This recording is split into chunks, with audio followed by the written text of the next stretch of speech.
First, the dome above your head is 40 feet in diameter and it's 30 feet high. It's made of a highly reflective aluminum surface, which is designed to bounce light around from these projectors that are mounted to the dome itself.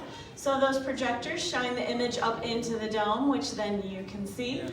The dome, however, cannot distinguish between that light and every other source of light beneath it. That includes things like your Facebook status and your Instagram feed. So if you would please silence your cell phones or put them on vibrate, but also tuck them away, because if it happens to go off during the show, we will see that light bounce around on the dome. It will impact your night vision as well as the vision of everyone else around you.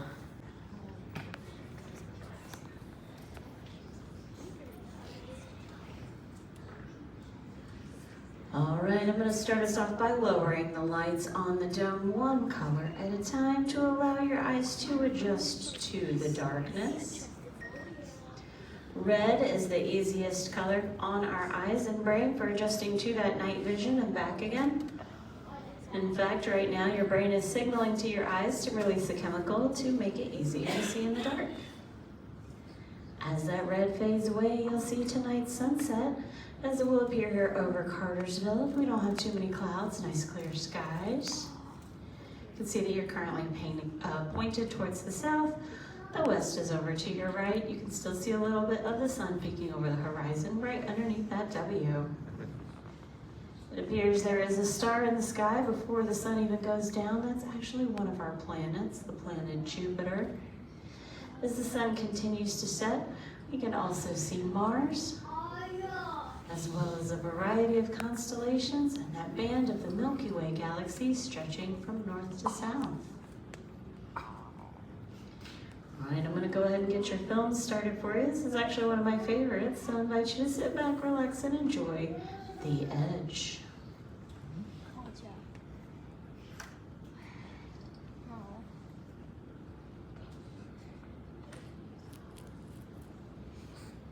Third stage is go. Roger. Minus 40 seconds. Stable is step 3. Tellus lock. ES reduced for launch. Roger. 25 seconds. Status check. No Atlas. No ship guard. T minus 10, 9, 8, 7, 6, 5, 4, 3, 2, 1. We have ignition and liftoff of NASA's New Horizons spacecraft on a decade-long voyage to visit the planet Pluto and then beyond.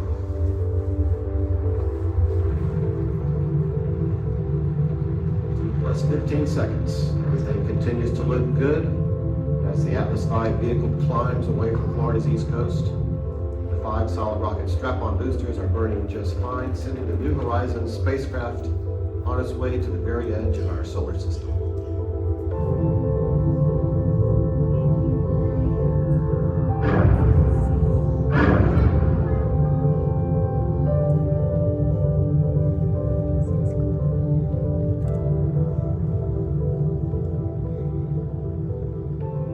The New Horizons spacecraft was launched in 2006 and became the fastest spacecraft ever to leave the Earth. After a gravitational assist from a flyby of Jupiter, the probe's speed increased to over 52,000 miles per hour. This maneuver shaved 3 years off its journey. Yet even at this speed, it has taken over 9.5 years for New Horizons to finally reach its primary target, Pluto.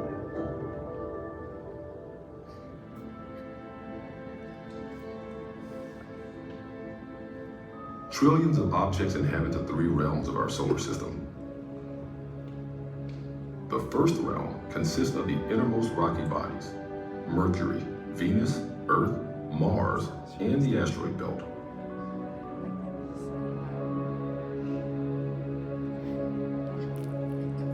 The second realm is made up of the gas giants: Jupiter, Saturn, Uranus, and Neptune.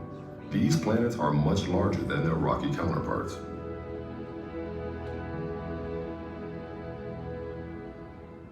And the trillions of frozen objects beyond Neptune's orbit occupy the third realm.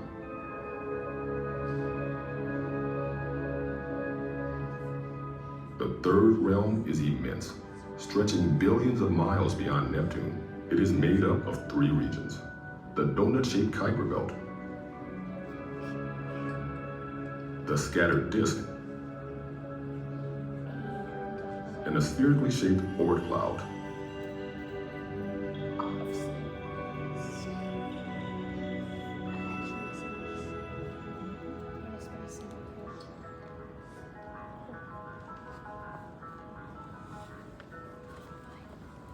About a century ago, Pluto was the very first object to be found in the third realm.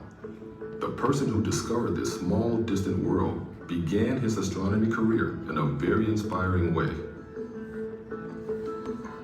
A 20-year-old farm boy with a hobby of making his own hand-built telescopes carefully sketched out the features of Jupiter and Mars.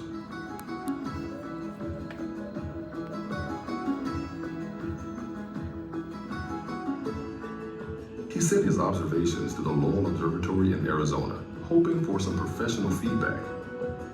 Instead, the staff at the observatory wrote back and offered him a job. On February 18, 1930, after 4 years of work at the Lowell Observatory, Clyde Tombaugh discovered Pluto, a faint point of light moving against the field of stars.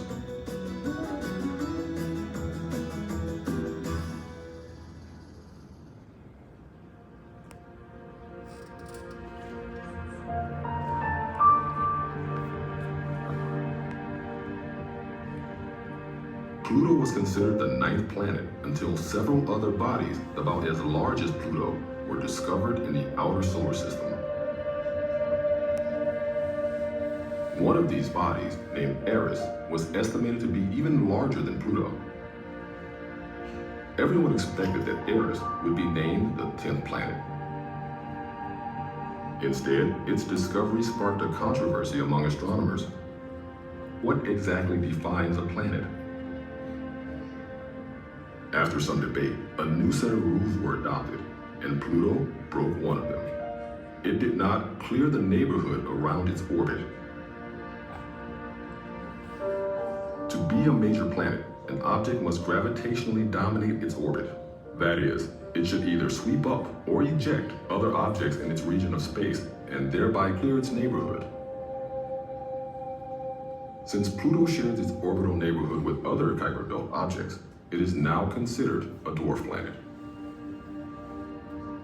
Even with Pluto's reclassification, our love for Pluto hasn't changed. That small fuzzy dot that Tombaugh pointed out a century ago is still a cherished member of our solar system.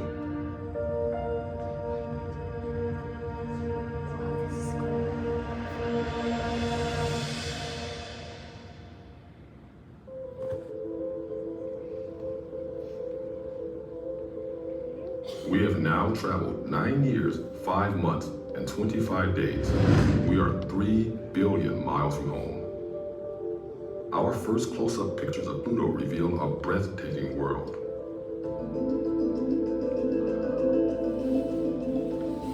Pluto is roughly 2/3 the diameter of our moon, and evidence suggests it has a rocky core.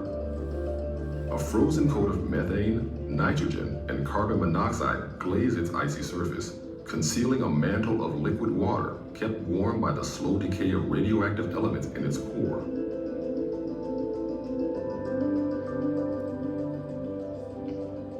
Pluto's surface has distinct light and dark regions. The lightest feature, named Tombaugh Regio, is the largest known glacier in the solar system. From the right angle, it looks like a giant heart. The western half of Tombaugh Regio appears to be an impact basin. This region is filled with chunky sections of frozen nitrogen, surrounded by narrow troughs which appear to be flowing. Since the basin has no visible craters, it is probably a relatively young feature. To the left of Tombaugh Regio is a large, dark reddish area that stretches almost halfway around Pluto's globe. This area is heavily cratered, suggesting it is very old. The red color is likely created by an interaction of atmospheric methane with UV light and cosmic rays. The compounds produced in this interaction then fall to the ground, and form a layer of red gunk.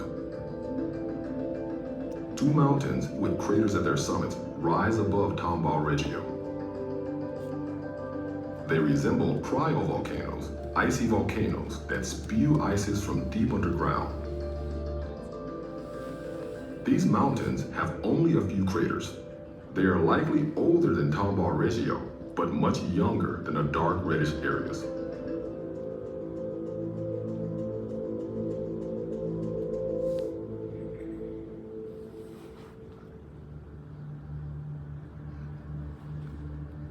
While much brighter than the other stars visible from Pluto, our sun is only a shining point of light in Pluto's daytime sky. At this distance, light from the sun is comparable to the brightness of a full moon as seen from Earth, making Pluto a cold and inhospitable world. Pluto's orbit is unusual. While the major planets all share a common orbital plane, Pluto's orbit is inclined at an angle of 17 degrees. This carries it above and below the plane of the solar system. Pluto's distance from the sun varies significantly due to its eccentric orbit, which sometimes brings it closer to the sun than Neptune. Because it takes Pluto 240 years to go around the sun, each of Pluto's seasons lasts more than a half a century on Earth. Like seasons on Earth, the seasons on Pluto are caused by its tilted axis. But unlike Earth's 23.5-degree tilt, Pluto is tilted at a dramatic 119 degrees. Both its north and south poles take turns facing toward the sun. Pluto is so far from the sun that its surface temperature averages a frigid 360 degrees Fahrenheit below zero. It is so cold that all the gases that make up Earth's atmosphere would freeze solid here. Pluto's highly elliptical orbit also produces some fascinating changes in its atmosphere. As it gets closer to the sun, the ices on its surface sublimate. That is, they change directly from solids to gases. These gases then rise, creating a thin atmosphere. As Pluto continues its journey away from the sun, these gases then freeze and fall back to the surface as frost. As New Horizons turned to capture its departing images, we saw striking bands of blue haze suspended above the dwarf planet, showing tenuous layers of atmosphere just above the surface. These stunning blue layers are created by complex organic molecules scattering light at various wavelengths.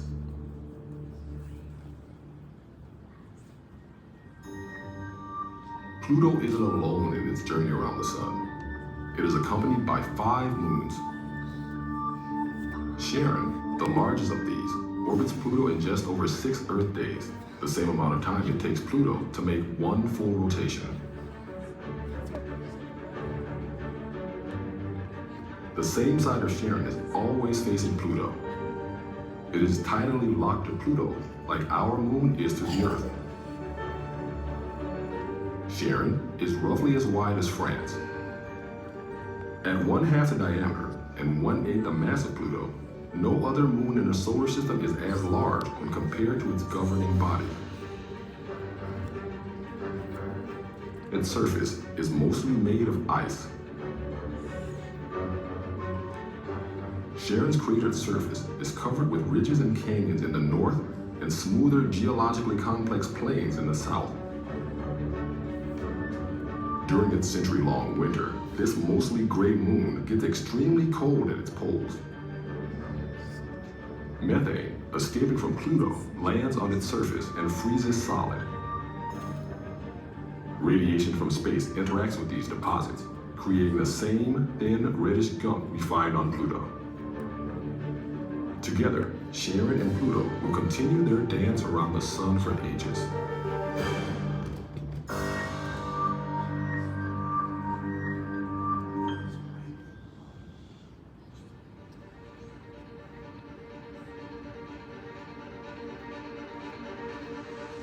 Traveling 1 billion miles beyond Pluto, we are now on course to meet Kuiper Belt Object 2014 NU69.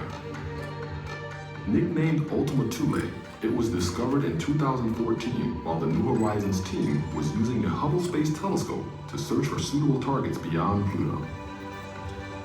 As New Horizons cruised toward Pluto, Ultima Thule passed in front of a background star, thus blocking the star's light. This is similar to the way our moon sometimes eclipses the sun. Astronomers coordinated their efforts to observe the 2-second event. With their combined observations, astronomers were then able to determine the approximate size and shape of Ultima Thule from over 4 billion miles away. Ultima Thule is a city-sized chunk of icy rock that orbits the sun once every 297 years. New Horizons confirmed the overall shape of Ultima Thule with pictures taken during its closest approach.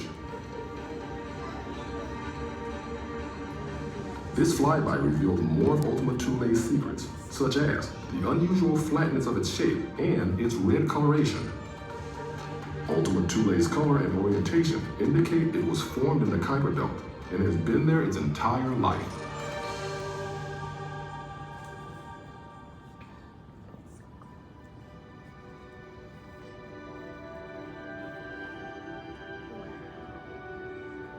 Within the Kuiper Belt, we find hundreds of thousands of icy bodies, a handful of known dwarf planets, and thousands of potential comets. The Kuiper Belt is vast. In 1992, an object named Albion was the first Kuiper Belt object to be discovered beyond Pluto and Charon, showing us the third realm of the solar system is more populated than previously thought. Since the discovery of this roughly 100-mile wide object, we have found many more objects in the Kuiper Belt.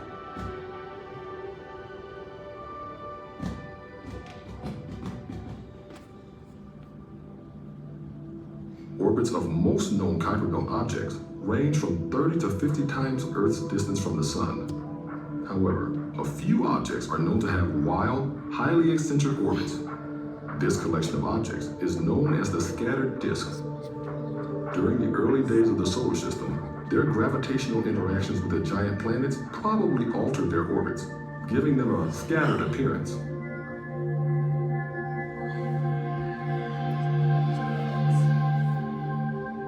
If we continue traveling 1 million miles a day through both the Kuiper Belt and the scattered disk, it would still take 300 years to arrive at the inner edge of the Oort cloud. Thought to be home to trillions of icy bodies orbiting the sun, this giant region is spherical rather than disc-shaped and is trillions of miles larger than the Kuiper Belt.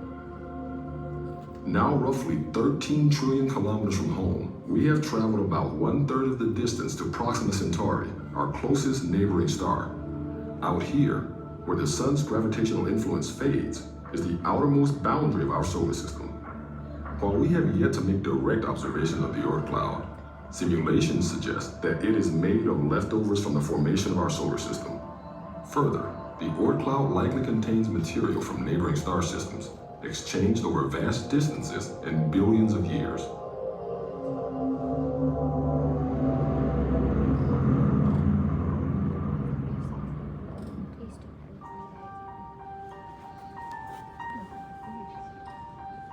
If the orbit of one of the icy bodies in the third realm is disturbed by a collision or a gravitational interaction, it can begin a new life as a comet.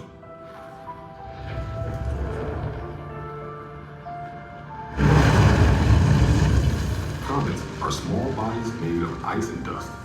They travel in highly elliptical orbits, bringing many of them very close to the sun. Comets are divided into two categories: short-period comets and long-period comets. Short-period comets begin their lives in the Kuiper Belt and the scattered disk. They loop through the solar system on orbits that take less than 200 years.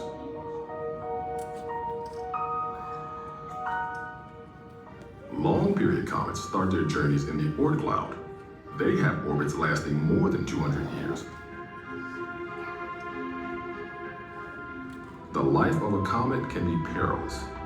Gravity from a gas giant can drastically alter a comet's path, often with disastrous results. They can be torn into smaller pieces, collide with a planet, or even be completely ejected from the solar system. Before a comet reaches the orbit of Mars, radiation from the sun heats its surface, turning its ice into gas. This creates a fuzzy coma of water molecules and dust that surround the comet's nucleus. Solar wind and radiation from the sun push some material away from the coma, forming the comet's dust tail and ion tail.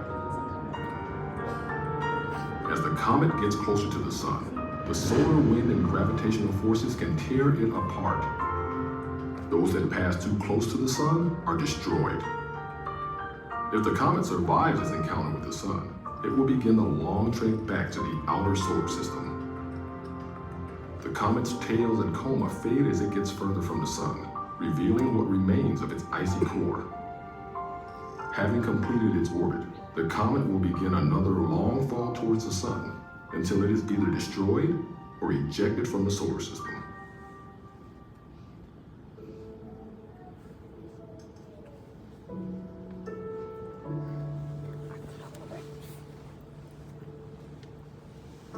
For millennia, we have been fascinated with the sky above us. Our celestial neighbors, shining brightly in their travels across the heavens, are beacons that call to us, that compel us to understand more about our world and all that surrounds us. The need to understand has been vital to our survival as a species and will play a key role in the continued growth and prosperity of humankind. Only a handful of decades have passed since we first journeyed to a neighboring world, a journey that has since ignited the twin fires of curiosity and exploration deep within us, a journey that has spurred us to visit each major body of the solar system. We make these journeys not just for scientific discovery. We make them to satisfy our curiosity and to prove to ourselves that we are capable of extraordinary accomplishments. These journeys are a tribute to our time here on Earth and are the legacy we leave for future generations. We have finally reached the very edge of our solar system, but this is not the end. We will continue to explore. We will continue to push beyond the known boundaries, and we will continue to discover what more lies beyond the edge.